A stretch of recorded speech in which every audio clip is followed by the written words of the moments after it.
السلام عليكم، معكم خالتكم. نبداو بسم الله الذي لا يضر مع اسمه شيء في الأرض ولا في السماء، هو السميع العليم. اليوم غنديرو حلوات تمر. شريت تمر وبخرته وطحنته في ديك ديال المطيشه، درت ليه القرفه،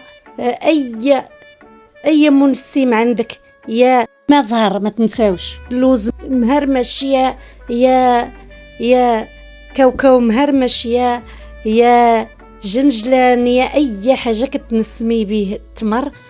من بعد العجينه فيها الزبده والزيت والسنيده. انا ما تندير السكر كلاصي، انا كنديرها السنيده. ربع كاس ديال السنيده وربع كاس ديال الزيت. وهذا المرشم الاول ديال العود، هذا المرشم اللي ولا والله لا ضرعونا به، سهلوا لينا القضيه. والتمر كورتو كما شفتوا، دابا دهنت يدي بالزيت وكورتو كما شفتوا.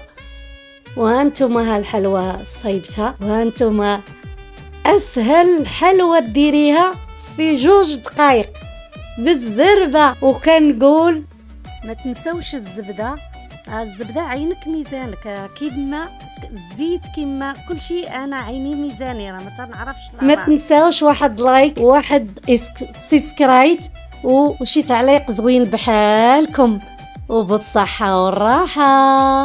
هذه الحلوه انت تبصيل ديال 36 ما شاء الله عامر. ايوا واش بغيت؟ صحه وراحه. ها هي زوينه، شتي شو الطبسيل 36 هذا وعامر. هذه اسهل حلوه يجيو الضياف ديريها بالزربه. ها انتم المرشم اش دار؟ انا مع درت لها سكر كلاصي سخونه، شو ما شاء الله، عاد درت لها سكر كلاصي سخونه. ومع مالين السكر ما كيبغيوش الحلاوه بزاف، ما نص درته ونص ما درتوش. ايوا بالصحه والراحه.